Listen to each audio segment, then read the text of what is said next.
Well, joining us from the Axis conference is Mr. Chandresh Nigam. He's the MD and CEO of Axis Mutual Fund.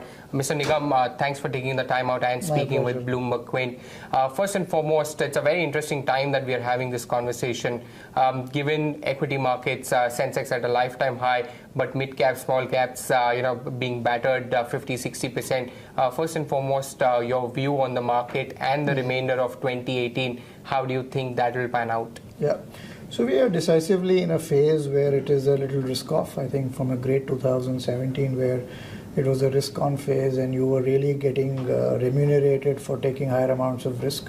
In our parlance, you can talk about high vols or high beta stocks, etc. So it's not necessarily large cap versus mid cap, but more quality, low beta versus momentum or more volatile underlying businesses being high beta. I think so it's a reversal of that. And why is the reversal? The reversal, it's a risk-off phase, and you can ask why is the risk-off phase? And I think 2 or 3 reasons. One is in many cases valuations became unsustainable. 2, I think the amount of money flow which was there with FIIs also putting in money and large amount of money coming in from locals, which is still continuing.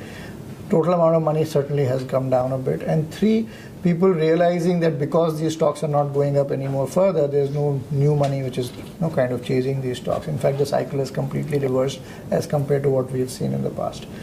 And looking at the environment over the year, because there will be some election-related uncertainties, we would think that high risk or aggressive risk-taking will not get remunerated. And so you are better off with high-quality businesses where there's a lot more conviction about future prospects. And I think that segment of the market should continue to do well. And that's where you see that in the index, the Nifty index is doing, which has a fair representation of these businesses, has been holding up and actually close to all-time highs.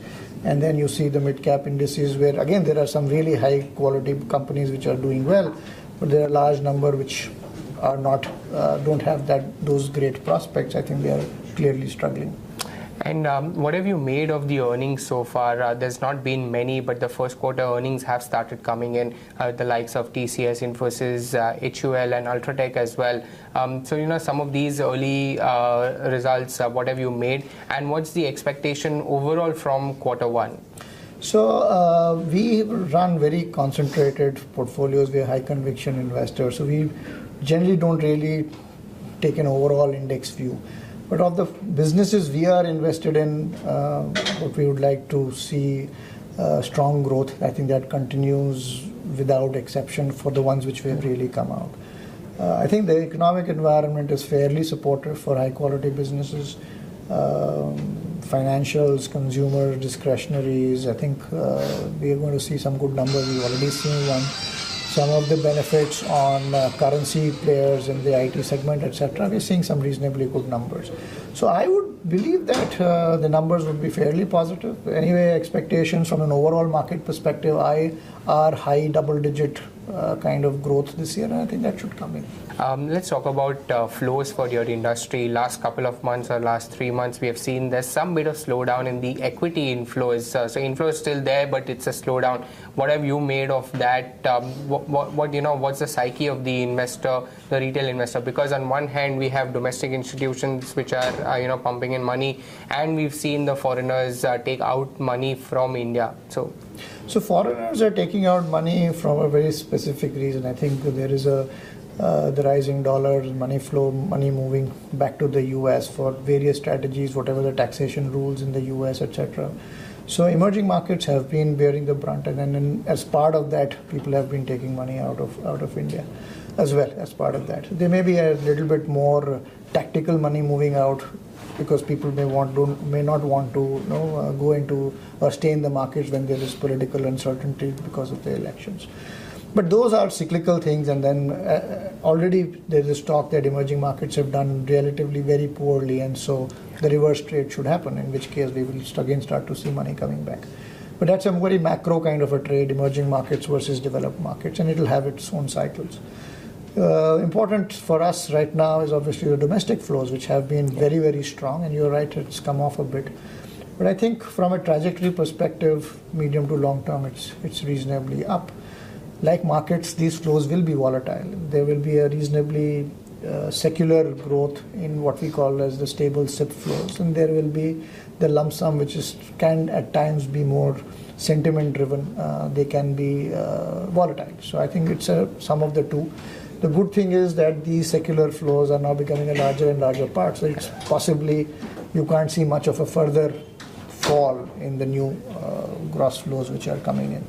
But taking a 12, 18 month, 24 month call, I think flows will be higher than what they are today. Sure, and I'm sure that the SIP number 7,500 would have been reassuring. Which is reassuring. It is growing. I think new incremental SIPs of 10 lakh in the industry, I think that's continuous. Yeah. Let's talk about the NFO that you all have just launched. The NFO opens tomorrow and is open for subscription till the 3rd of August, if I'm not wrong. Yes. And it's a hybrid fund that you have launched. Can you first give us the rationale?